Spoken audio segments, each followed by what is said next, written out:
La sécurité est un domaine que l'on ne peut plus prendre à la légère. La surface d'attaque ne fait que grandir à mesure que nous créons des applications, des services, des API, et surtout à mesure que tout s'informatise, quand les gens sont eux de moins en moins formés à ces sujets. Et si le monde manque de devs, le monde manque encore plus cruellement d'experts en sécurité. Mais alors, pourquoi personne ne se dirige vers ces métiers? Est-ce un problème de candidat ou un problème de sélection? Et surtout, les experts ne choisissent-ils pas la voie du hacking plutôt que celle de la sécurité? Pour répondre à ces questions de compétences, je ne reçois pas le professeur Xavier, mais il s'y connaît en personne talentueuse. Jean-François, bonjour. Bonsoir Bruno. Cosa Vostra.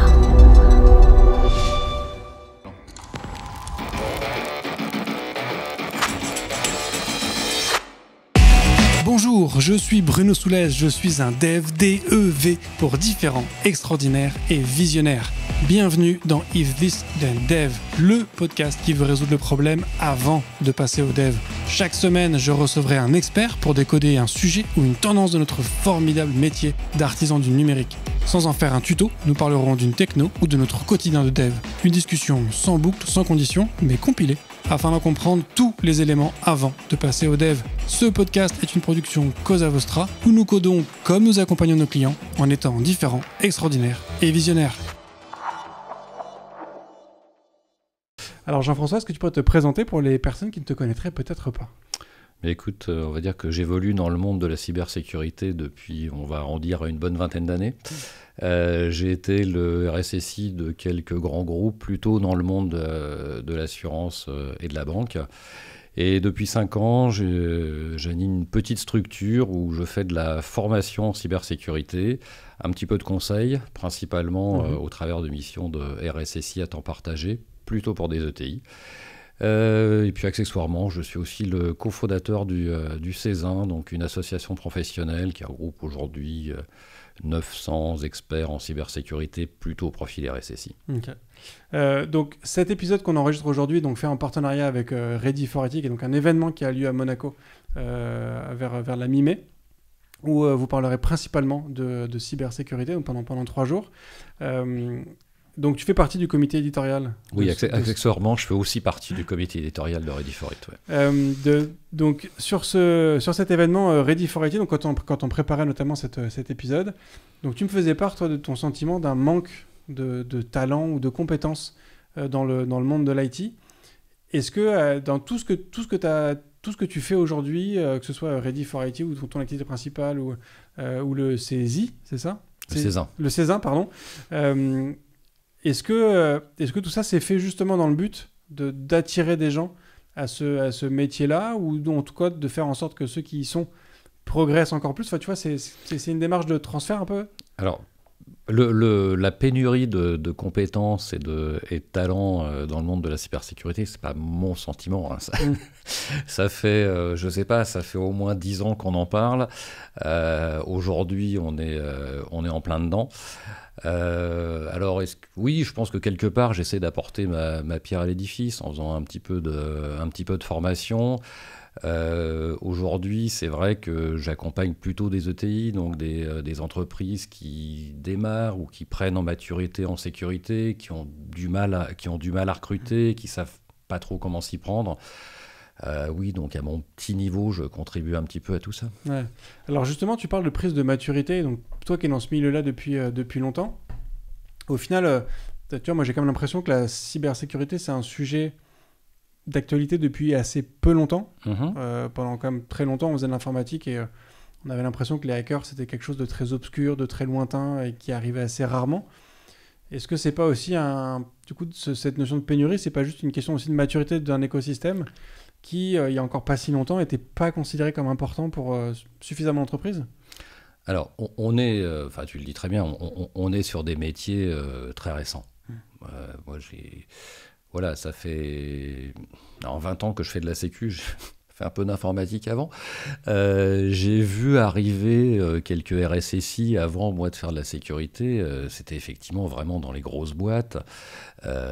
Et la sécurité, c'est devenu un sujet finalement avec l'arrivée d'Internet, l'ouverture des réseaux. Aujourd'hui, avant, on était bien cloisonné à l'intérieur de l'entreprise et la sécurité, c'était gérer je caricature, gérer les droits d'accès sur le mainframe. Donc effectivement, la sécurité est devenue prépondérante avec l'ouverture des systèmes. Ça a longtemps été l'apanage de grandes entreprises. Voilà, quand on a créé le Césin il y a 10 ans, on s'est dit, le jour où on sera 50 membres, c'est qu'on aura réussi. Effectivement, on a assez vite été 50 en représentant une bonne partie du CAC 40, du SBF 120. Aujourd'hui, la sécurité, ça devient vraiment un sujet pour toutes les entreprises. Et aujourd'hui, les grands groupes ont une certaine maturité, des équipes assez larges. Et donc, effectivement, une des sources de cette pénurie, c'est qu'aujourd'hui, des RSSI qu'on ne trouvait que dans des grandes entreprises, aujourd'hui, on trouve des RSSI dans des structures beaucoup plus petites, collectivités locales, ETI, enfin, on voit ce qui se passe avec les hôpitaux. Voilà, la fonction sécurité dans les hôpitaux n'était pas très présente. Oui, donc il y a des gros besoins, puisqu'aujourd'hui, il y a une vraie prise de conscience par les dirigeants, relative, mais il y a une vraie prise de conscience par les dirigeants que ça n'arrive pas qu'aux autres, et que l'impact pour une petite structure peut être énorme. Oui, parce qu'il y a eu aussi une explosion du nombre de personnes présentes sur les réseaux ou sur l'informatique d'une entreprise. Tu vois, tu parlais de l'arrivée d'Internet qui a effectivement chamboulé les choses. Internet, c'est arrivé en 92, 95 à peu près en Europe. Mais tu vois, même si tu t'avances un petit peu plus, jusqu'en 2005, tu avais encore des gens dans les entreprises, des départements entiers qui n'étaient pas forcément encore informatisés. Donc, il n'y avait pas besoin de cybersécurité pour ces gens-là, parce que de toute façon, et je pense que le jour où la compta a commencé à avoir accès à Internet, et donc quand tu relis le compte en banque d'une boîte avec une ouverture, il y a un risque qui vient comme beaucoup plus prégnant. Quoi. Tout à fait. Avant qu'on appelle ça la transformation digitale, la digitalisation des entreprises, enfin de la société en général, a effectivement, voilà, comme tout nouvel outil, présente un risque. Donc bien évidemment, ça a augmenté la surface d'attaque. Aujourd'hui, il y a quasiment plus d'entreprises qui n'aient pas de vraie dépendance métier à leur système d'information. Et donc, il faut prendre en compte et gérer les risques qui portent sur ce système d'information et qui peuvent mettre à mal tout le business de l'entreprise. Et du coup, même à cette époque où... alors, j'en parle comme si c'était il y a longtemps, mais c'est au final pas si longtemps que ça, mais est-ce que du coup, pour toi, il y a toujours eu un manque de personnes face aux besoins en sécurité ? Ou face à la demande, enfin, tu vois, déjà, est-ce qu'on peut corréler cette notion de demande et de besoin ? Alors, oui, je pense qu'il y a toujours eu un manque, mais quand la sécurité, c'était l'apanage de certaines grandes entreprises, finalement, on manquait de peu de compétences. Aujourd'hui, ça s'est démultiplié, basé sur le fait qu'effectivement, aujourd'hui, c'est un sujet pour toutes les entreprises, ou quasiment toutes les entreprises. Donc on a cette explosion. Alors il y a plein de chiffres qui circulent. Je sais pas, j'ai entendu la semaine dernière 15 000 profils sécurité manquants aujourd'hui. Enfin, on voit des chiffres beaucoup plus larges, beaucoup plus... Peut-être qu'on n'a pas su effectivement prendre les mesures. Aujourd'hui, de mon point de vue, on est vraiment en retard, ouais, effectivement. Est-ce que du coup, il y a aussi une question de technicité de ces sujets-là ? Tu vois, je prends par exemple... en fait, ma question, elle n'est pas forcément ça sur la technicité, mais sur... Tu vois, quand tu parlais d'évolution de la surface d'attaque, aujourd'hui, dans les technologies de développement, il y a une barrière à l'entrée qui est de plus en plus basse. Il y a 40 ans, il fallait faire du C, il fallait faire de l'assembleur, il fallait faire des langages de programmation qui étaient quand même assez complexes. Aujourd'hui, on a des tas de frameworks qui sont hyper simples, on a des langages qui sont hyper faciles. Il y a une barrière à l'entrée qui s'est vachement baissée. On a même maintenant du no-code et du low-code. Donc en fait, beaucoup plus de gens peuvent faire des applications, ce qui augmente d'autant plus la surface d'attaque. Est-ce que cette simplification d'un côté n'a pas aussi fortement complexifié le métier de votre côté ? C'est possible. Il faut voir que ce que tu décris comme simplification, aujourd'hui, elle est plutôt du côté des attaquants. Parce qu'aujourd'hui, enfin, quand tu parles de, effectivement, le développeur qui aujourd'hui a moins besoin d'être expert en tel et tel langage puisqu'il assemble des morceaux, chez les gens contre lesquels on lutte, qui eux se professionnalisent, ça devient de plus en plus facile. Aujourd'hui, c'est une industrie. On peut louer des services. On parle de ransomware as a service, de DDoS as a service. Donc, effectivement, de leur côté, ça devient plus facile. Est-ce que ça nécessite plus de technicité de notre côté? Ça nécessite certains experts. Voilà, certaines. Mais tous les acteurs d'une démarche de cybersécurité n'ont pas besoin d'être des experts techniques. Aujourd'hui, il y a une multiplication des métiers de la cybersécurité, certains qui sont très techniques, certains qui le sont moins. Donc oui, besoin d'une expertise, mais pas pour tous les acteurs du domaine. Alors du coup, effectivement, j'aimerais bien creuser cette notion déjà d'expertise tech ou non tech, mais il y a aussi cet éventail que tu sembles décrire de compétences. Et c'est vrai que quand on essaye d'appréhender un peu ces sujets-là, c'est vrai qu'on se dit qu'il y a une expertise réseau qui est nécessaire, tu as une expertise système, tu as des expertises applicatives, tu as toutes les notions d'injection diverses et variées, il y a les risques vis-à-vis de l'utilisateur, on a le spear phishing, et puis après, effectivement, tu as des notions comme du DDoS qui sont complètement extérieures à ce que... tu peux prévoir tout ce que tu veux. Si tu as une espèce de raz-de-marée qui t'arrive d'un coup, quoi qu'il arrive, c'est compliqué à gérer.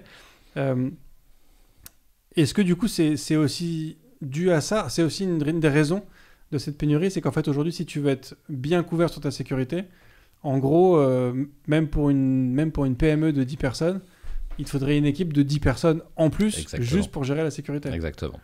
Je pense que l'expertise technique, enfin le besoin d'expertise technique, il est aussi différent si on prend la vision de l'entreprise utilisatrice qui, dans le business, s'appuie sur un système d'information, qui va avoir besoin de compétences très diverses, dont certaines compétences techniques. Mais finalement, quand tu es une petite entreprise, cette expertise technique pointue, tu la trouves chez des partenaires, donc des entreprises, des ESN qui sont spécialisées en sécurité. Pour ces entreprises spécialisées en sécurité, offreurs de services, là, effectivement, l'expertise technique est nécessaire, est très pointue et se diversifie au fur et à mesure que les menaces se complexifient. Donc oui, pour eux, de plus en plus d'expertise technique, mais dans une équipe sécurité d'une entreprise classique, on a de l'expertise technique, mais tu as aussi des gens qui vont être en charge de la gouvernance de toute la démarche, qui vont être des experts de l'analyse de risque, qui vont être des experts de la sensibilisation. Donc on a effectivement des tas de métiers qui se sont créés. Toute la partie capacité de détection, donc là aussi c'est une grosse expertise technique qui est nécessaire, mais peut-être une expertise technique un peu différente, un peu spécialisée. J'en veux pour preuve, l'ANSSI a publié un bouquin, enfin un livre blanc, je crois, sur les métiers de la cybersécurité, et tu as une quinzaine de métiers qui sont référencés. Donc il y a effectivement le RSSI qu'on connaît presque tous aujourd'hui, le pentester qu'on connaît tous, et puis il y a plein d'autres métiers aujourd'hui, et c'est pour ça qu'on a une filière, j'en fais un peu la pub, mais une filière qui offre des tas de perspectives. Ok. Et du coup, en termes de formation, est-ce que ça suit cet échantillon très vaste de postes possibles? Je pense, alors les patrons de cycles de formation qui m'écoutent ne vont pas être d'accord avec moi, mais je pense que c'est là où on a pris du retard. Sur deux sujets. Alors, tu dis « on » dans le sens la France, l'Europe ou le monde en général? Ah, pardon. Quand je dis « on », là, c'est la communauté cyber en France. Okay. Et je pense qu'au-delà de la France, mais pour celle que je connais, la communauté cyber en France, on a certainement pris du retard sur deux axes. Et pour le premier, je me mets vraiment dedans. On n'a pas su rendre notre filière attractive. On n'a pas su... Et on a encore du mal aujourd'hui à faire venir des jeunes dans notre filière. Et puis la formation a souvent un petit... Quand je parle de formation en sécurité, pourra parler de formation informatique plus large après. Les formations en sécurité sont parfois un petit peu décalées par rapport aux besoins de l'entreprise. De certaines entreprises sont très techniques. Donc, plus les gens qui sortent d'école ont plus des profils pour aller effectivement chez des offreurs de solutions, faire du pentest. De toute façon, beaucoup de jeunes qui font de la sécurité veulent faire du pentest. Trouver un jeune spécialisé en analyse de risque, c'est compliqué. Donc oui, une formation qui est très axée technique. Alors c'est de moins en moins le cas, mais à une époque, quand je regardais les programmes de formation sécurité, il y a une grosse part du programme qui était sur la cryptologie. Alors, c'est important d'en connaître les principes, mais ça ne se met pas en œuvre tous les jours en entreprise. Donc il y a ce petit décalage qui est en cours de prise en compte, qui va se traiter, mais oui, on a pris du retard. Ouais. Il y a une question justement sur LinkedIn.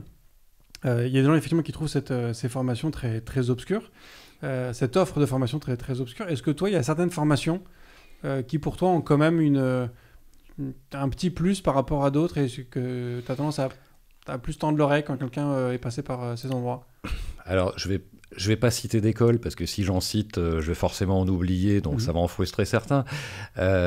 Aujourd'hui, oui, il y a certaines écoles qui sont vraiment reconnues comme offrant une formation en cybersécurité, à la fois avec de très bonnes bases techniques et qui sont aussi, où on a des jeunes diplômés qui sont plus facilement intégrables dans une entreprise. Okay.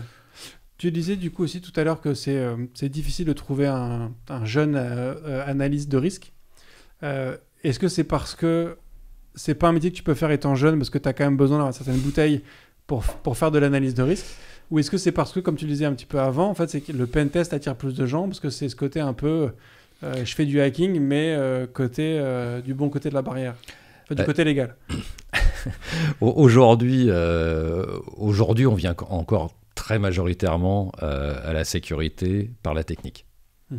Et effectivement, je comprends tout à fait que les étudiants qui sont dans des écoles d'ingénieurs où on apprend la sécurité, où on aborde les concepts très techniques, bah oui, ils ont envie de mettre en œuvre ces concepts autour de tests d'intrusion. C'est là où effectivement, ils vont pouvoir mettre en œuvre cette expertise technique.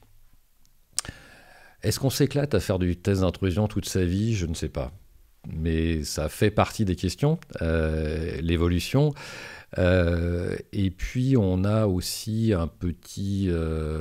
aujourd'hui, on considère qu'un expert en sécurité a nécessairement un Bac+5. Enfin, c'est au moins ce qu'on voit passer dans les offres d'emploi. Et là, il y a des choses qui se mettent en place, fort heureusement. On a peut-être aujourd'hui besoin dans les équipes sécurité, dans les entreprises moyennes, dans les grandes entreprises, d'expertise qui ne nécessitent pas forcément un niveau technique du niveau d'un Bac+5, mais plus une vision un peu plus de généraliste. Ça se met en place, j'ai bon espoir qu'on voit des formations un peu plus généralistes et des jeunes diplômés qui soient attirés par peut-être autre chose que du hacking, du pentesting, pardon. En même temps, tu vois, quand tu me parles comme ça de vision un peu plus globale, un peu plus générale, moi, de ce que je vois sur les... Alors, je me concentre plutôt sur la partie dev, parce que moi, c'est de là que je viens. J'ai quand même l'impression que j'ai une vidéo de ce podcast qui a explosé sur TikTok il n'y a pas très longtemps, parce que je recevais le développeur, le le responsable de l'équipe Android de Deezer, il me semble, je crois que c'était lui, et qui expliquait qu'il y a de moins en moins de devs qui connaissent la différence entre TCP et UDP. Donc la vidéo a éclaté parce qu'il y a plein de devs qui disent mais moi ça me sert pas, j'ai pas besoin de le savoir, patati patata. Et tu vois, donc j'ai quand même l'impression qu'il y a effectivement, cette vision généraliste tend à se perdre parce que du coup, les formations commencent à se spécialiser de plus en plus parce qu'il y a une technicité qui est de plus en plus colossale à appréhender. Et tu vois, on parle de jeunes personnes qui arrivent dans le monde de la sécurité. Tu nous parles de cette vision globale. En fait, ma question, c'est est-ce que c'est possible, en étant aussi jeune, d'avoir réellement cette vision globale. Parce qu'en fait, pour le coup, en cybersécurité, la surface d'attaque, elle est vraiment énorme. En fait. Il y a le nombre de sujets à connaître, il est absolument énorme, ne serait-ce que par rapport à un dev. Alors, je vais te donner un avis très personnel. Si tu es expert technique, tu ne pourras pas être expert technique d'une multitude de technologies. Ça, c'est humainement impossible. Est-ce que les jeunes diplômés sont en capacité à avoir cette vision transverse ? Peut-être pas. Peut-être que ça nécessite effectivement un certain accompagnement, puisque la vision globale, transverse, nécessite aussi une certaine appétence à connaître les métiers de l'entreprise, son organisation. Enfin, il n'y a pas d'équipe sécurité standard, tout comme il n'y a pas de RSSI standard. On parle beaucoup de ça, on dit oui, c'est parce que le métier est assez récent. Au-delà du fait que le métier est assez récent, le RSSI, il est efficace dans son job s'il connaît son entreprise, ses métiers et les risques qui sont spécifiques à ces métiers. Donc oui, ce n'est pas des choses qu'on apprend à l'école. Mais encore une fois, c'est donner envie. Donner envie à des jeunes diplômés, mais d'ailleurs pas forcément des gens qui ont fait des études très poussées en sécurité technique, mais donner l'envie à des jeunes diplômés de découvrir un autre monde et justement d'être accompagnés pour prendre cette vision transverse. C'est peut-être là aussi où on n'est pas très bon dans l'accompagnement. Et là, je me mets dans le premier, mes confrères se reconnaîtront. Moi, tu parlais de LinkedIn. Tu vois à la fois des offres d'emploi hyper pointues avec des bacs +5, telle expérience, etc. Et plein de jeunes qui posent des demandes de stage ou d'alternance et qui ont du mal à trouver. Donc devant cette pénurie de talents auquel on fait face, il faut peut-être aussi que chacun s'investisse un petit peu et passe plus de temps à accompagner des jeunes qui seraient intéressés par notre métier, même si ce n'est pas forcément leur formation de base. Ouais. Est-ce que du coup ce décalage entre les candidats et candidates et les offres d'emploi, il n'a pas été comblé? Il n'y a pas de formation qui a su vraiment se spécialiser en formation de cybersécurité dédiée Si, tu as, tout à l'heure, je cite pas d'école pour pas en oublier. Non, aujourd'hui, il y a de très bonnes formations en cybersécurité. Encore une fois, plutôt techniques, mais comme tu le dis, les fonctions plus transverses de coordination sont peut-être plus difficiles à enseigner. Non, on trouve de très bons diplômés en cybersécurité, mais ils sont absolument pas assez nombreux. Okay. Et là, on a plus un problème de nombre que d'expertise aujourd'hui. Je me tourne du coup vers toutes les personnes qui sont actuellement connectées sur le live, ou même si vous écoutez ce podcast en replay, n'hésitez pas à répondre sur LinkedIn ou sur Twitter. Savoir, vous, quelle est votre implication vis-à-vis de la sécurité. Alors, majoritairement, je m'adresse à des devs. Mais donc voilà, est-ce qu'il y en a certains parmi vous qui ont envie de s'orienter vers ces sujets plutôt orientés sécurité? Et d'après vous, qu'est-ce qui vous manque pour passer par ces sujets-là? Et du coup, on pourra voir avec Jean-François si votre perception de ce qui vous manque est une réalité ou si en fait vous seriez déjà en mesure peut-être de franchir le pas ou en tout cas peut-être d'apprendre autre chose pour arriver vers ces métiers-là. Parce qu'il y a peut-être ça aussi. Pour moi, c'est un vrai sujet. C'est un vrai sujet. Aujourd'hui, la formation initiale en sécurité ne produit pas assez de diplômés. C'est un constat qu'on partage tous. C'est en train de changer, mais ça va mettre du temps. L'autre grand axe, ce serait effectivement des gens qui ont déjà une grosse compétence technique, qui font de l'administration système, du développement, et qui sont attirés par ces métiers, les accompagner. Aujourd'hui, Allez, là aussi, je vais avoir une vision un peu positive, c'est en train de changer, mais les passerelles qui permettent de passer d'un métier informatique classique à de la sécurité sont aujourd'hui malheureusement extrêmement rares. On en a de plus en plus. Pardon. J'ai la chance de donner quelques cours dans une école d'ingénieurs justement qui favorise l'évolution professionnelle vers la cybersécurité, mais là, il y a potentiellement un gros gisement qui reste à exploiter, ouais, effectivement. Alors après, c'est un avis très personnel, donc peut-être que tous les auditeurs du podcast vont commencer à crier sur leur chaise et à dire que je dis n'importe quoi, mais tu vois, moi j'ai une vision aussi, je me dis, même si, je pense que grâce à ce podcast, j'ai une vision technique qui est quand même maintenant assez vaste, mais pour moi, la sécurité, on est sur un niveau de technicité qui est quand même très élevé, et assez souvent, j'ai tendance à me dire, en fait, moi, j'ai pas le niveau pour aller jusque-là, parce qu'en fait, on parle d'un niveau technique, d'une capacité en plus de réaction, qui est quand même assez élevé. Et j'aurais tendance à dire que tu vois, je m'en sens pas les épaules pour. Et c'est peut-être le cas pour d'autres personnes en fait, qui ont l'impression que c'est inaccessible. Non, mais c'est super intéressant parce que ça démontre. Quand je te disais tout à l'heure, on n'a pas su, nous, collectivement, communauté cybersécurité, amener plus de jeunes ou plus de gens en reconversion dans notre filière, c'est justement parce qu'on porte encore cette image d'expertise technique très poussée. Or, aujourd'hui, la diversité des activités qui sont à mener dans une équipe sécurité fait que on n'a pas besoin exclusivement d'experts techniques. Il y a de plus en plus de métiers, et puis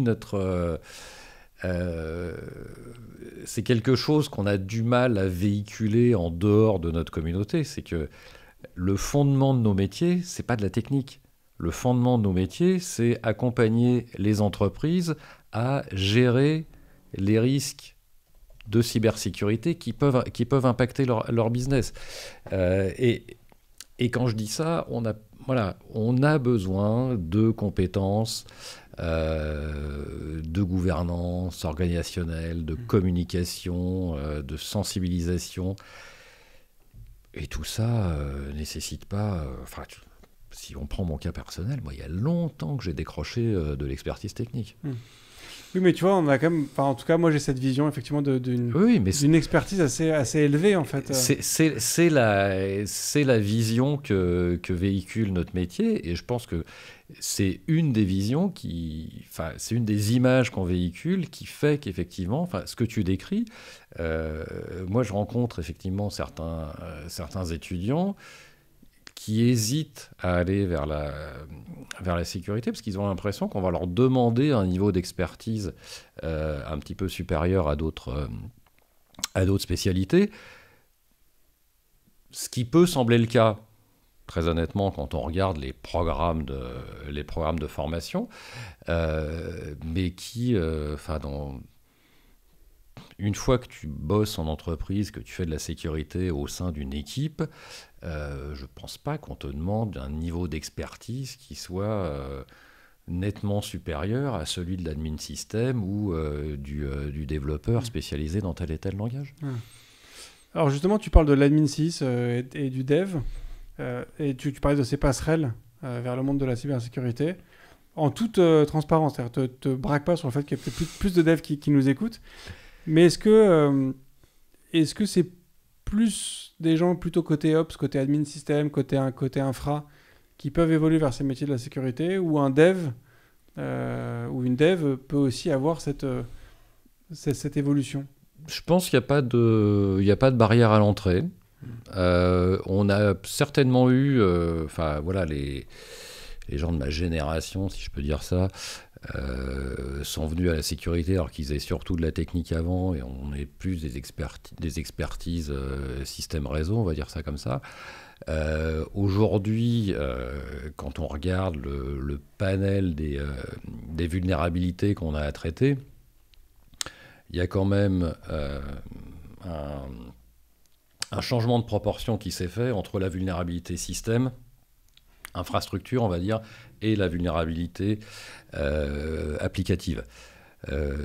Donc moi, je suis super intéressé par les profils type développeurs, éventuellement développeurs web, qui sont intéressés par la sécu parce qu'ils ont là une expertise, ils ont un bagage technique qui est super important en termes de sécurité et qui nous permet de traiter les sujets qui sont aujourd'hui les sujets sur lesquels on est un petit peu déficient. Ouais. Tu parlais aussi de cette capacité du monde de la cybersécurité à attirer des talents. Alors la question peut paraître ridicule, mais je pense qu'elle peut être quand même intéressante. Est-ce qu'il n'y a pas aussi un responsable dans tout ça? C'est le soft power américain, avec tous les films Hollywood et toutes les séries, qui montrent quand même une vision de la cybersécurité qui est assez particulière, où tu as d'un côté, alors récemment en tout cas, le hacker qui a quand même une image assez cool, mais effectivement solitaire face à son ordinateur. Parfois, il a 12 écrans devant lui, il a des trucs hyper graphiques qui se présentent, on sait pas... Quand t'es dev, tu sais pas trop d'où ça vient, qui a créé ces trucs-là, mais bon.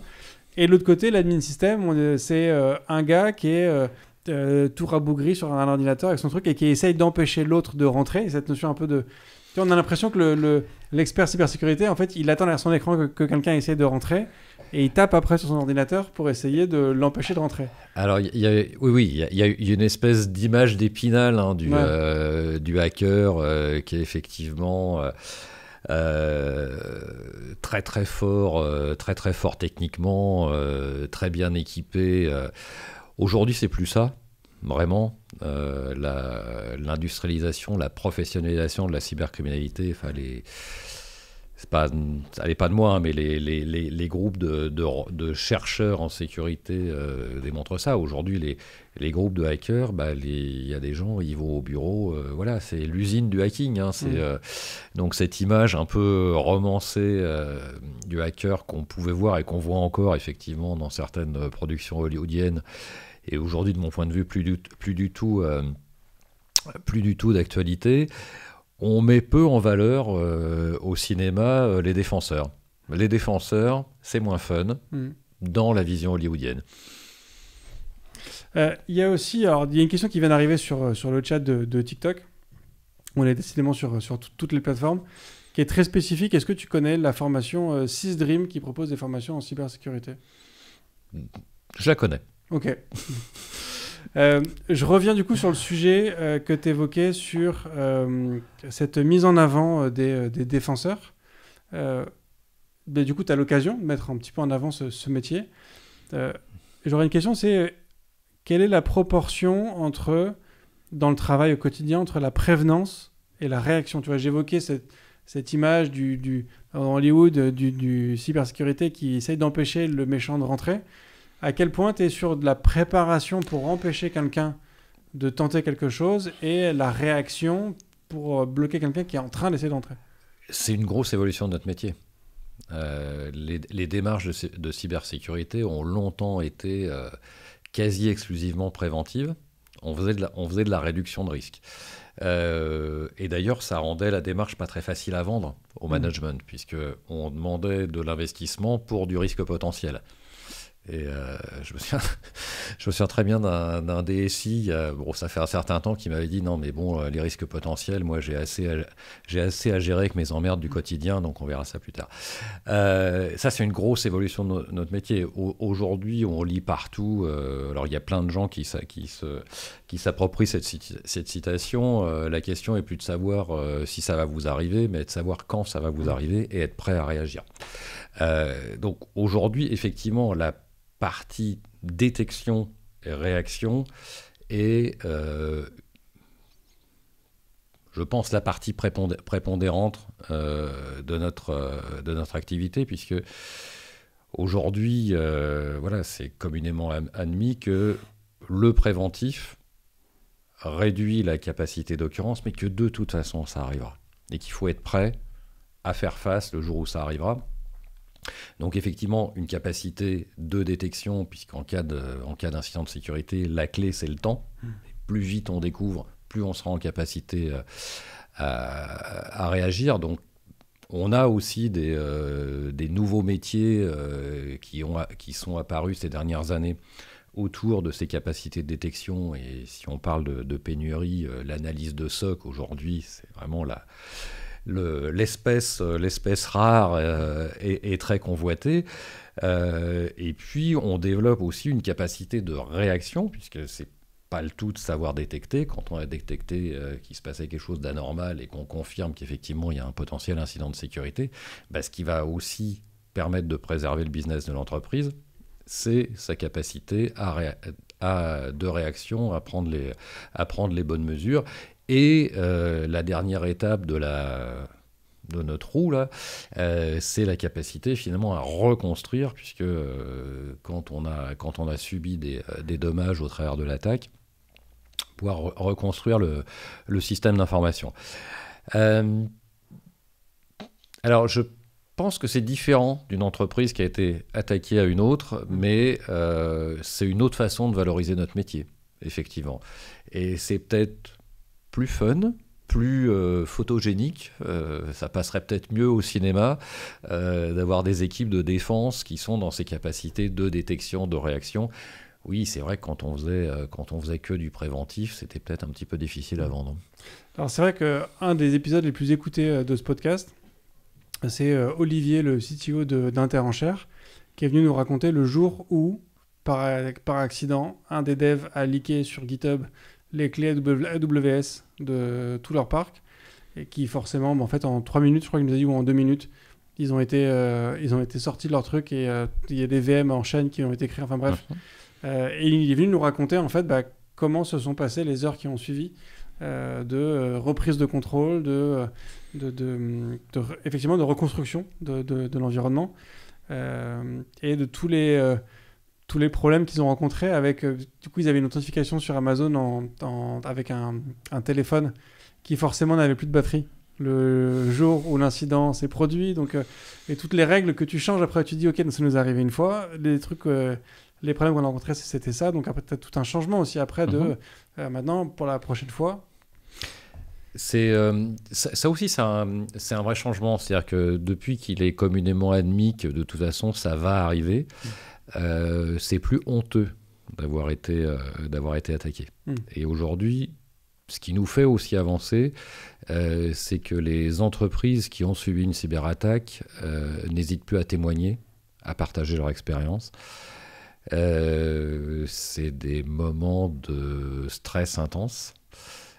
C'est des moments difficiles, mais c'est des moments aussi assez valorisants quand on en sort. Et l'adrénaline qu'on a certainement quand on est du côté des méchants ou des pentesters se retrouve aussi quand même pas mal quand on arrive soit à réagir, soit effectivement à limiter la capacité d'une attaque. Donc oui, ça, finalement, tu vois, en discussion, on n'y avait jamais pensé, mais peut-être que ça peut être aussi un moyen de faire découvrir nos métiers, de raconter ce qui se passe quand on est dedans, qu'il faut réagir, et qu'il faut permettre à l'entreprise de redémarrer, voire dans les cas extrêmes, de permettre à l'entreprise de survivre. Alors, sache que moi, je ne demande que ça, de faire plus d'épisodes de gens qui viennent nous raconter ce qui se passe quand il y a une faille qui est en train d'être exploitée. Mais c'est très difficile, parce qu'en fait, mine de rien, il y a beaucoup d'entreprises qui ne veulent pas communiquer sur ce genre de choses. Et pourtant, j'ai fait beaucoup d'épisodes avec des experts de la cybersécurité qui disent à quel point c'est important de communiquer quand un problème s'est présenté, parce que faut que tes utilisateurs soient au courant qu'il y a eu une brèche et potentiellement des données qui ont fuité, mais c'est difficile d'avoir des gens qui viennent raconter. Il y avait peut-être aussi un nom que tu connais, JB Avia, un des créateurs de Screen qui a été racheté par Datadog, qui est venu raconter... donc c'est une solution de détection d'attaque. Et en fait, donc, ils ont un système qui s'intègre dans le SI, et dans une application pour détecter tout comportement inhabituel dans une application, pour trouver du coup un hacker qui serait en train d'essayer de faire quelque chose qu'il n'aurait pas le droit de faire. Et en fait, alors j'ai plus tous les détails en tête parce que l'épisode c'était un petit moment et c'était très technique, mais il y avait une conjonction de 3 failles dans son application, dans le système et dans un protocole d'échange avec l'OS qui faisait que leur système de protection avait en fait une porte vers le cœur du truc. Mais tu vois, c'était une conjonction de 3 failles qui était quand même hyper pointue et qui était trouvable en fait par quelqu'un qui avait ce niveau d'expérience et de technicité. Alors du coup, justement, ça me fait penser à une question. Est-ce que le niveau de... Tu vois, tu le disais tout à l'heure qu'il y a eu cette automatisation. Je crois que c'est Loic, le truc qui permet de faire des attaques DDoS de manière automatique, que tu peux louer effectivement quasiment à l'heure. Est-ce que le niveau de technicité des attaques a évolué, a fait la même courbe d'évolution que la technicité des métiers côté défense? Je pense que du côté des attaques, on trouve un petit peu de tout. Bon, ça fait plusieurs fois que je dis qu'en face, c'est une industrie. Ils ont quand même un gros atout, c'est le ROI. Et aujourd'hui, alors je veux surtout pas générer de vocation, hein, mais la cybercriminalité est super rémunératrice. Les attaques par ransomware, aujourd'hui, c'est super rentable. Toutes les attaques de phishing, etc., restent aujourd'hui très rentables pour leurs auteurs. Donc, tant que c'est rentable pour des choses en se basant sur des choses très simples, bon, ça continue. Il y a bien évidemment des attaques beaucoup plus ciblées qui là vont être rentrer beaucoup plus profond dans la technique et donc vont être beaucoup plus difficiles à détecter. Mais je pense, enfin, on a vraiment les deux qui cohabitent. C'est-à-dire de la cybercriminalité de masse, mais qui reste rentable parce que voilà, sur les quelques personnes qui se font avoir, de toute façon, ça rentabilise le modèle. Et puis des attaques beaucoup plus ciblées où bon, on a beaucoup parlé aussi avec la situation géopolitique actuelle d'espionnage ou de sabotage d'État. On trouve aussi des exemples d'espionnage dans le monde industriel où là, par contre, effectivement, le niveau technique va être très important. Et quelque part, une aussi de nos spécificités, c'est d'être en capacité à réagir un petit peu aux deux. Oui, parce que du coup, on va aussi bien parler des failles. Alors, c'était Pegasus, je crois. Il n'y a pas une faille comme ça qui s'appelait... Il y a effectivement des failles qui sont exploitées, qui sont d'un niveau de technique extrêmement élevé, comme ce que racontait JB, avec cette concordance de 3 failles. En fait, il faut réussir à trouver le bon chemin dans le bon ordre et compagnie. Et puis, effectivement, c'est ransomware que tu mets ta carte bleue à un endroit, et puis tu envoies 3000 ransomware, et puis ça marche, en fait. Voilà. Et qui sont aujourd'hui la partie très visible de l'iceberg. La partie extrêmement rentable pour les cybercriminels et qui donne aussi une autre dimension à notre métier, puisque un ransomware aujourd'hui implique au mieux, un arrêt de l'activité de l'entreprise qui peut être assez long, et pour certaines d'entre elles qui amène la cessation d'activité de l'entreprise. Donc c'est effectivement aujourd'hui le phénomène contre lequel se concentre la lutte, la démarche de cybersécurité, mais on peut avoir aussi effectivement des choses beaucoup plus complexes, beaucoup plus techniques. Et une des difficultés des équipes de détection, c'est justement ne pas se focaliser exclusivement sur ce qui fait aujourd'hui l'actualité, le ransomware, mais avoir aussi des capacités de détection, d'attaques plus techniques, plus furtives, avec d'autres impacts qui sont potentiellement la fuite d'informations sensibles. Ouais. En sachant que, comme le ransomware a plus de chances de t'arriver, il faut que tu y consacres plus de moyens. Mais en même temps, l'attaque plus précise peut faire encore plus mal, mais du coup, tu as moins de moyens à y consacrer. Exactement. Qu'est-ce que tu donnerais comme critère pour quelqu'un qui a envie d'évoluer vers ces sujets-là, pour choisir une bonne formation ou un bon type de passerelle vers pour aller au bon endroit, en fait. Tu vois, il s'agit quand même de... Moi, je pense que vis-à-vis de tout ce que tu évoques, quand même, tu donnes envie à des gens de rejoindre ce monde-là. Mais alors, du coup, s'il faut passer par une formation, comment les gens doivent choisir la bonne formation?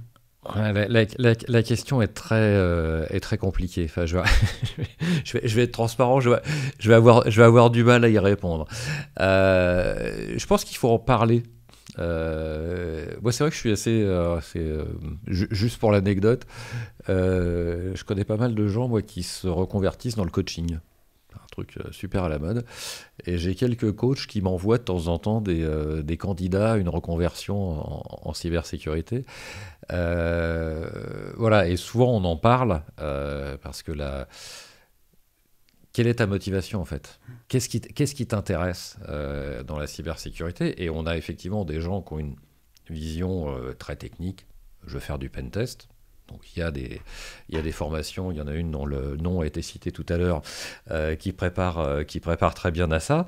Et puis il y a des gens qui sont plus intéressés par ce côté défenseur de l'entreprise. Et donc les formations vont pas être exactement les mêmes. Et est-ce que tu recommandes du coup de passer par une formation, ou est-ce que tu penses que vu la pénurie qu'il peut y avoir aujourd'hui, au final, il faut mieux y aller un peu en mode gut feeling, genre j'ai envie d'en faire, je postule sur une offre, et on va prendre 6 mois pour me former, et ça se passera très bien. Alors aujourd'hui, il y a effectivement, je disais tout à l'heure, on n'a peut-être pas réagi suffisamment tôt collectivement pour faire face à cette pénurie. Aujourd'hui, il y a des gens qui prennent les devants et qui créent leur propre académie de formation. Donc c'est des démarches d'entreprise, d'entreprise un peu isolées finalement, mais qui ont fait le choix, face à cette pénurie, d'assurer eux-mêmes la formation sécurité de leurs futurs talents. Là aussi, je ne vais pas citer d'exemple parce que ceux que j'ai oubliés vont se sentir un peu mis à l'écart, mais il y a quelques belles et grosses entreprises françaises qui se sont lancées justement dans cette formation interne pour faciliter cette passerelle d'autres métiers vers la cybersécurité, et des formations du coup qui ne sont pas exclusivement techniques. Ouais. Bon, et qui bien sûr sont adaptés au contexte de l'entreprise. Mais ce qui montre quand même d'un côté la pénurie grave qu'il y a, et d'un autre côté le fait que le sujet est enfin pris au sérieux. Pour qu'une boîte soit prête à payer pour former des gens en interne, il y a quand même un... Exactement. Je pense que ça, c'est vraiment un des changements qu'on voit depuis très peu de temps. Mais quand je te disais tout à l'heure, on a pris du retard. Ben voilà, on a arrêté de faire le constat, quoi. On est en retard, maintenant on commence à faire des choses. Il y a de belles initiatives qui se lancent. On passe le stade de la réflexion. Ok. J'ai très envie de rebondir là-dessus, mais avant j'aimerais juste répondre à une question qui nous vient encore de TikTok, je crois, cette fois. Je suis pas sûr d'avoir la réponse en fait. Quelle est la différence entre cybersécurité et sécurité informatique? C'est tenté qu'il y en ait une. C'est une excellente question. On est un métier qui a beaucoup évolué. Donc on a parlé de sécurité. Alors je vais peut-être pas le faire dans l'ordre, mais au début on faisait de la sécurité informatique. Après on a fait de la sécurité du système d'information. Après, on a fait de la sécurité de l'information. Aujourd'hui, c'est vrai que c'est surtout l'évolution de notre métier vers une capacité vraiment défensive, vraiment lutter contre la capacité malveillante. On parle de cybersécurité, mais tout ça n'est que l'évolution pas d'un métier, mais d'une discipline. Et les experts en cybersécurité d'aujourd'hui sont les spécialistes de sécurité informatique d'il y a quelques années. Okay. C'est aussi lié à ce que tu évoquais tout à l'heure, c'est qu'il y a 40 ans, c'était plus des gens qui venaient du système, parce qu'en fait les attaques étaient plus orientées système. Exactement. Aujourd'hui, il y a un côté applicatif qui est plus fort, c'est ça un peu le... Oui, et puis ça décrit, je pense que la cybersécurité décrit un peu plus le périmètre qu'on a à couvrir. C'est vrai que la sécurité informatique, on a un petit peu tendance ça a une connotation un peu limitée à une activité au sein de la DSI. Aujourd'hui, la cybersécurité, ça donne peut-être une autre... mieux l'image de la dimension de nos métiers aujourd'hui dans l'entreprise. Okay. Je reviens du coup sur le propos qu'on avait juste avant. sur le fait que des grands groupes mettent en place des formations, ça montre quand même qu'il y a une pénurie donc réelle et une prise de conscience assez importante de l'importance de ces métiers-là. Est-ce que c'est pas aussi la traduction que ces métiers-là arrivent petit à petit à maturité? Parce qu'on le disait tout à l'heure, en fait, c'est des métiers qui sont encore très jeunes, qu'il n'y a pas si longtemps, tu vois, on parle de quand même peut-être moins de 20 ans ou à peine plus de 20 ans. 20 ans, ouais. Et les sujets applicatifs, c'est encore plus récent que ça. Je pense qu'avant l'iPhone, il y avait au final assez peu d'applications qui étaient à ce point-là diffusées. Donc, quand même sur des métiers qui sont très jeunes, qui changent aussi très rapidement. Est-ce que c'est pas aussi ça qui crée une pénurie en fait? C'est que c'est juste que le métier est trop récent pour avoir des gens suffisamment experts depuis suffisamment longtemps? Ah bah oui, alors c'est les RSSI, enfin les gens qui œuvrent dans la filière cybersécurité de ma génération, c'est sûr que nous, voilà, la formation n'existait pas. Donc on y est venu par hasard, par opportunisme. On a appris un peu sur le tas, fait quelques formations par-ci par-là. Donc oui, l'offre n'a pas suivi la demande. Ça c'est une évidence. Et aujourd'hui, les profils même d'experts en sécurité sont de toute façon très variables entre un grand groupe qui va avoir une forte maturité en sécurité, qui va être adressé par une équipe assez large aujourd'hui pour pouvoir avoir justement ces multiples compétences.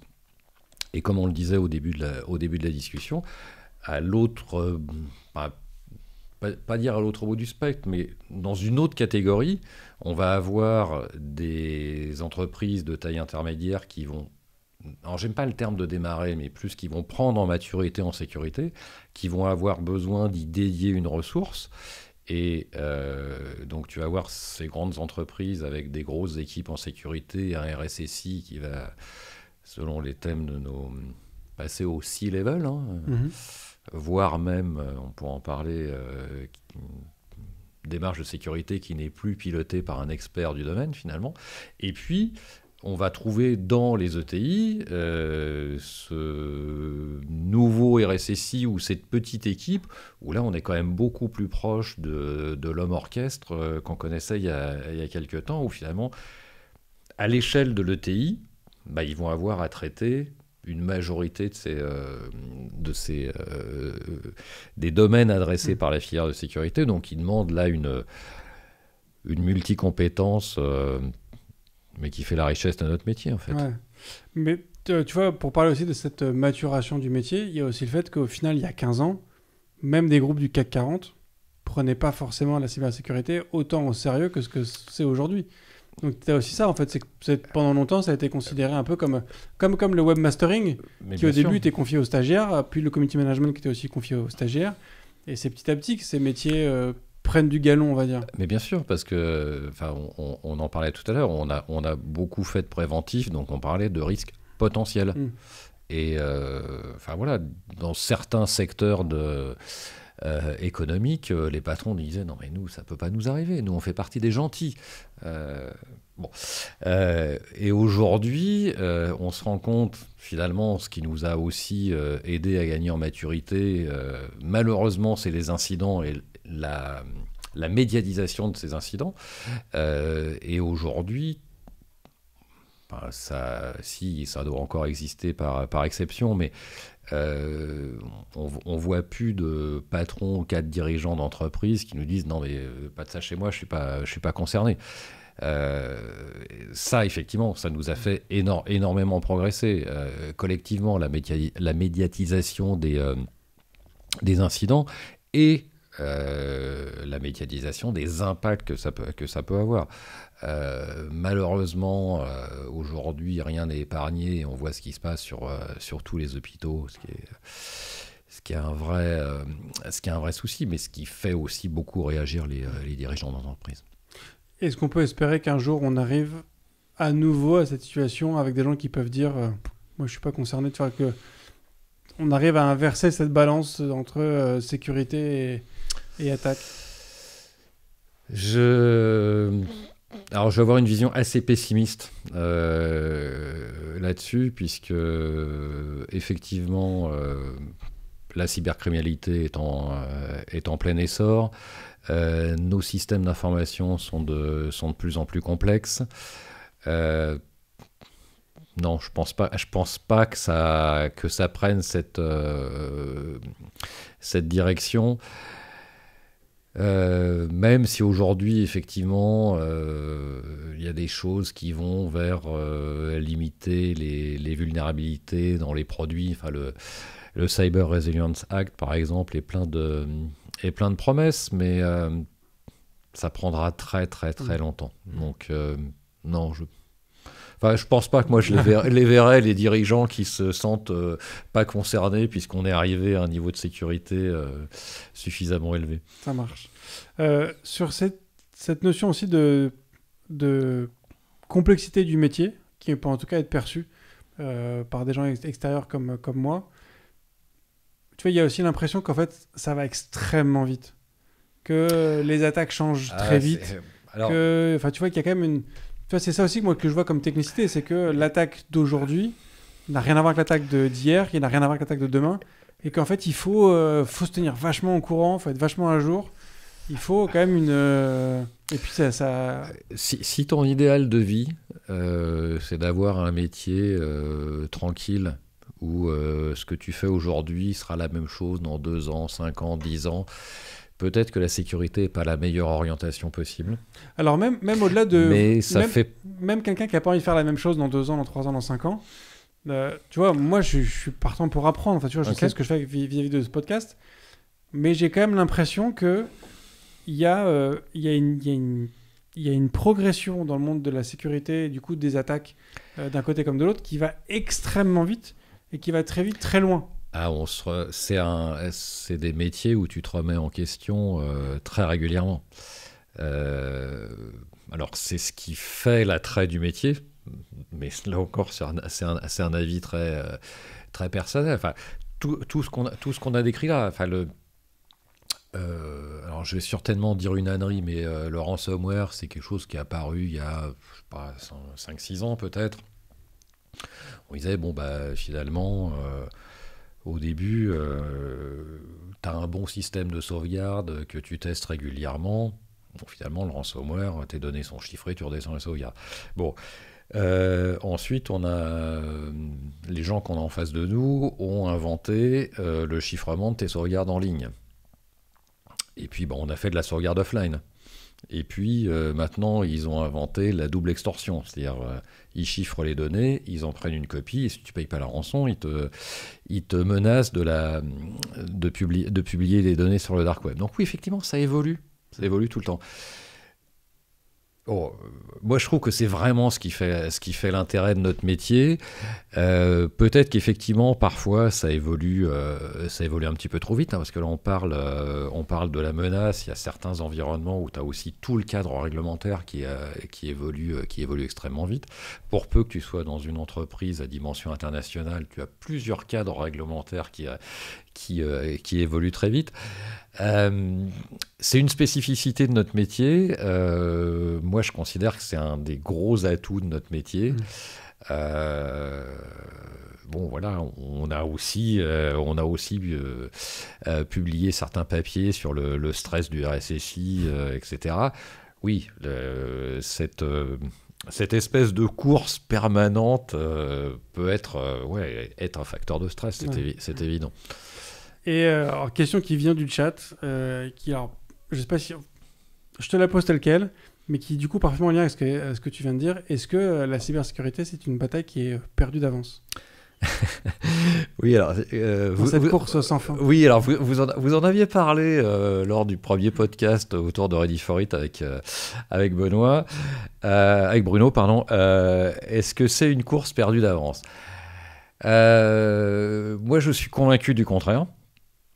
Par contre, voilà, il faut pas se mentir. Hein, on a la plupart du temps, nous, un petit temps de retard par rapport à... Mais c'est l'histoire de la criminalité, même avant qu'elle soit cyber. On est dans une démarche de réduction de risque. Donc, le risque zéro, alors ça, c'est dans toutes les théories de réduction de risque, le risque de gestion de risque, le risque zéro n'existe pas. Donc, c'est pas un combat perdu. On est dans la préservation de l'entreprise.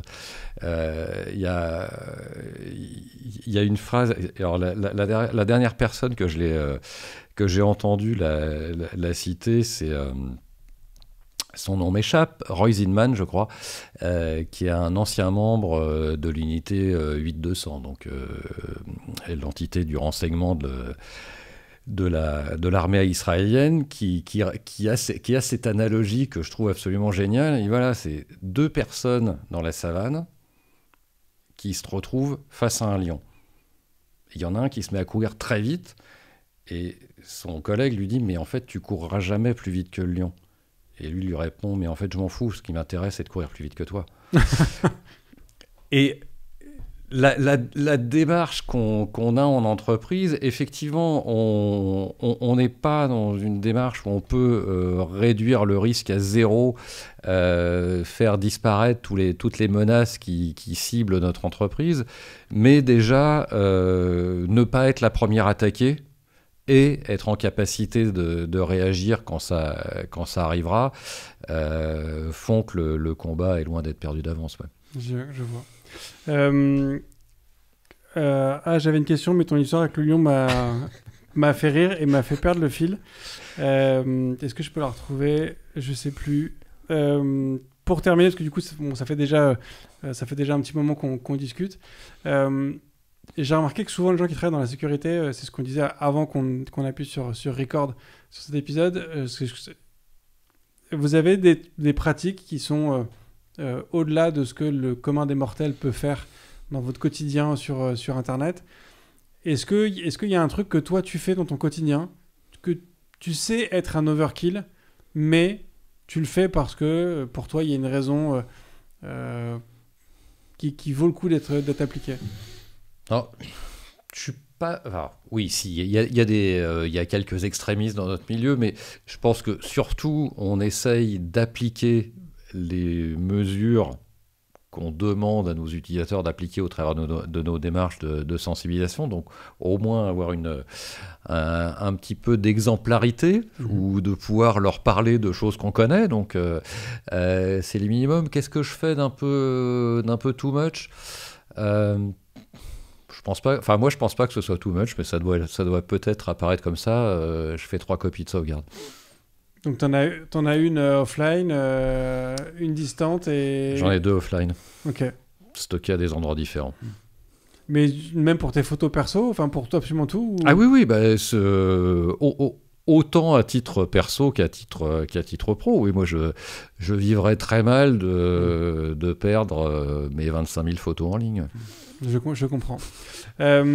Pour terminer aussi sur les questions de fin, comme on dit, est-ce qu'il y a une ressource, un film, une série, un livre, tech ou non tech, que tu aimerais recommander à l'ensemble des auditeurs? La question est un peu impromptue. Ça peut ne rien avoir avec le métier. Complètement. Je vous recommande le Chief Bullshit Officer de Fix. Ça parle de quoi? C'est une BD qui me fait vraiment rire sur les déviances de l'organisation et du langage en entreprise. Okay. On se reconnaît dans pas mal de séquences.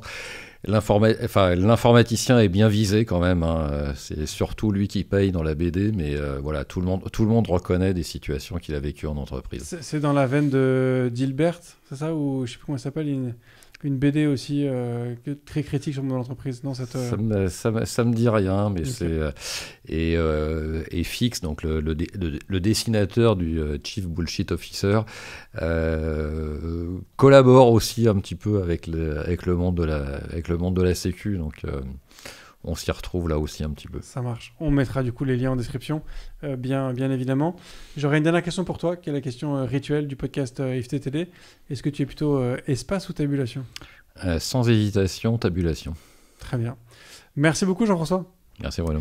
Et merci à tous d'avoir... Hop, je me suis trompé des caméras. Hop, et merci à tous d'avoir écouté cet épisode jusqu'au bout. Voilà, je pense que vous l'avez compris. Il faut se mettre à la cybersécurité. Les formations existent, sont nombreuses. Les voies possibles sont encore plus nombreuses. Les ouvertures sont encore plus nombreuses. Donc allez-y, lancez-vous. Peut-être même sans formation. Il y a peut-être aussi moyen d'utiliser tout ce que vous savez aujourd'hui en tant que dev pour vous orienter vers ces sujets-là. Donc lancez-vous, contactez Jean-François ou d'autres, toute personne de Ready for IT ou de la sécurité de manière générale. Et je remercie bien évidemment Ready for IT pour cette série d'épisodes passionnantes, ou d'épisodes passionnants, ça marche aussi, pour du coup en préparation de cet événement qui aura donc lieu au mois de mai. Je vous remercie beaucoup, je vous souhaite une très bonne fin de semaine. Je vous dis à la semaine prochaine et d'ici là, codez bien.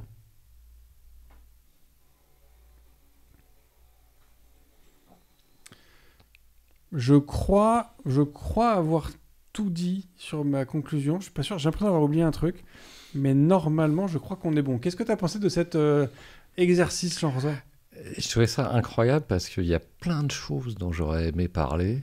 Et c'est incroyable, ça fait 1 heure là ? Ça fait 1 heure, ouais. Putain, On a fait 1h02 ou 1h03, je crois. C'est une folie parce que c'est pas forcément mon domaine d'expertise. Hein. Formation... Et le temps passe, c'est incroyable. Et tu as quand même dit des choses que tu voulais à tout près dire ou y a... Certaines, oui, mais j'en avais... En fait, avec les messages que j'aurais passés, on fait 4 épisodes. Hein. Oui. Ah oui, ça, c'est... Et je pense que tout le monde te dit ça, non ? Oui. Okay. Alors après, je trouve que dans la sécurité, il y a quand même un truc particulier, c'est qu'il y a quand même... ce que tu disais à un moment, c'est qu'il y a un domaine d'expertise qui est extrêmement varié. Il y a du très tech, il y a du pas tech du tout. Et comme vous êtes assez peu nombreux, comme tu le regrettes justement, et que nous, côté dev, on est beaucoup plus nombreux, je pense qu'il y a beaucoup de questions. Il y a une certaine fascination quand même sur ces métiers-là. Hein, parce que, tu vois, moi, quand je parle du niveau technique, je pense que c'est partagé. Pour ceux qui êtes encore connectés sur le live, dites-moi si vous partagez mon avis ou pas, qu'il y a quand même il y a une certaine fascination dans la technicité de ces métiers-là. Et donc, je pense, oui, que tu pourrais avoir des questions quasiment pendant des heures sur ces sujets-là. Donc, l'idée, pour ceux qui ne connaissent pas, on fait une petite session de questions et réponses avec Jean-François. Donc, si vous avez des questions auxquelles on n'aurait pas encore répondu pendant tout ce live, n'hésitez pas, c'est le moment de les poser. Le temps que vous preniez vos claviers et que vous commencez à taper tout ça, je te remets, Jean-François, ton sticker exclusif qui est réservé aux invités du podcast. IFTTD, parce qu'on ne peut pas le trouver sur Internet, celui-là. Merci beaucoup. À moins que des invités le mettent en vente sur eBay, mais je ne crois pas. Donc avec ça, tu pourras afficher fièrement ta participation à ce sera fait immédiatement. Et bah top. Alors, je vois pas encore de questions arriver dans le chat. Attends, il y en avait une à un moment. Alors, on m'a reparlé sur TikTok de SysDream en disant que c'était pour suivre Ethical Hacker. Ethical Hacker. Ouais. C'est quoi ce... Alors, il y a un sujet qu'on n'a pas... finalement, le temps passe vraiment vite. Il y a un sujet qu'on n'a pas abordé. C'est formation longue, formation initiale, versus formation courte. Et tu disais, est-ce qu'on peut faire une passerelle vers la sécurité sans formation ? Alors, sans formation du tout, ça me semble assez compliqué. Mais il y a effectivement, et surtout sur les métiers du hacking, des formations courtes qui permettent de passer de l'autre côté et qui sont des formations à plusieurs niveaux. Alors, je crois que la CEH, Certified Ethical Hacker, il y a 2 ou 3 niveaux de mémoire. Effectivement, c'est des formations qui, de tête, durent 1 semaine. Donc, qui permettent... C'est des formations qui ne sont pas très bon marché, mais qui permettent de découvrir le sujet et voir si, effectivement... ce milieu un petit peu, cette vision un peu romancée qu'on peut avoir du pentester, effectivement, est-ce que la réalité correspond à l'image que tu en as. Donc il y a pas mal effectivement Ouais, j'avais dit que je ne citerais pas les noms, mais tant pis. Il y a pas mal d'organismes qui proposent ce type de formation. Donc, s'il y a CEH, il y en a une autre dont l'acronyme m'échappe. Ouais, Sysdream est plutôt très bien positionné sur le sujet. Ouais. Ok, d'accord. Ouais, parce que comme tu n'as pas répondu très longuement sur la question, je pensais que pour toi c'était une mauvaise formation. Ah non, pas du tout. Pas du tout. C'est parce que, voilà, si je... Oui, c'est en crédit. Voilà, j'ai pas la vision suffisamment large du marché, donc si j'en cite, il y en a forcément que je vais pas citer, et certains qui m'appelleront demain. Alors, il y a une question qui vient d'arriver dans le chat. Quel est le moment le plus propice pour passer d'un poste opérationnel à un poste managérial ? Est-ce qu'on peut devenir manager sans trop s'éloigner de la technique, par exemple ? On peut. Moi, je te disais tout à l'heure, moi, ça fait longtemps que je fais plus du tout de technique, et pourtant, je n'ai fait que ça à une époque de ma carrière. Moi, j'ai commencé. Alors bon, c'était on va me dire, à ton âge, c'était une autre époque. Moi, j'ai commencé dans la sécu sur des trucs très techniques, quoi. J'installais des firewalls, des choses comme ça. Et puis, je suis petit à petit devenu RSSI. Pour répondre à la question, il y a un vrai sujet sur est-ce qu'il faut avoir un bagage technique pour devenir RSSI ? Un sujet de fin de soirée entre RSSI. Je dirais que c'est pas indispensable, mais ça aide bien quand même. Les CTO, il y a une question qu'on leur pose régulièrement aussi, c'est est-ce que tu codes encore ? Parce qu'en général, on part du principe qu'un CTO, en général, c'est un ancien dev. Et donc, cette question, est-ce que le CTO code encore ? Avec du coup cette vision comme quoi un CTO doit forcément être un ancien dev parce qu'il doit connaître le métier, patati patata. Je pense que ça commence petit à petit, on commence à avoir des CTO qui ne sont pas forcément dev. Parce qu'effectivement, quand tu as une équipe de 100 personnes, en fait, tu gères une équipe, que ce soit dev Exactement. ou pas, c'est plus un sujet. Est-ce qu'il y a une question équivalente pour les RSSI ? Est-ce qu'il y a une question que tu poserais à un RSSI en mode est-ce que tu fais encore ça comme tu le faisais il y a 4-5 ans ? On a eu pendant quelques temps cette vision, alors c'était avant que le métier explose dans les plus petites entreprises, on a eu cette vision, il y a le RSSI gouvernance et le RSSI opérationnel. Et d'aucuns disaient, moi le premier, une bonne équipe en sécurité, c'est un gars qui en fait, un mec qui en parle. Bon, aujourd'hui, alors, je mets de côté effectivement les grandes entreprises où de toute façon le RSSI, il n'a plus du tout besoin de... C'est ce qui désole un peu notre communauté, c'est-à-dire qu'on commence à voir apparaître des RSSI qui sont des top managers de l'entreprise, qui n'ont jamais fait de sécurité avant, donc c'est plutôt une bonne nouvelle parce que ça prouve que notre métier effectivement est pris en compte à des parce que c'est devenu politique à des gros niveaux. Par contre, c'est pas forcément une très bonne nouvelle en termes d'évolution pour certains d'entre nous. C'est-à-dire que ce fameux poste près de la direction devient peut-être inaccessible.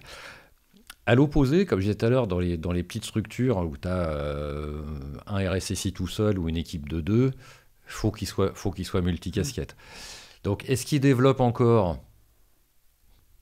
Peut-être pas dans le sens dans lequel toi, tu entends le développement et le codage, mais oui, il faut un peu de technique. Ouais. Il faut un peu de technique. Et ce qu'on voit d'ailleurs, moi, c'est un truc que je constate vraiment, la nouvelle génération, mais en sens là plutôt plus jeune, donc des gens qui ont appris qui sont formés à la sécurité en école, ils marient très bien ces deux compétences, plus gouvernance, analyse de risque et opérationnel, et ils arrivent très bien à faire les deux. Moi, je trouve ça assez remarquable.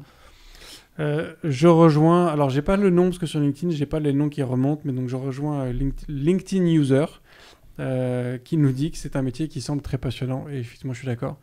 C'est un métier qui semble passionnant, donc j'espère qu'on a créé des vocations ce soir. J'espère aussi. Merci beaucoup Jean-François pour cette discussion. Merci Bruno.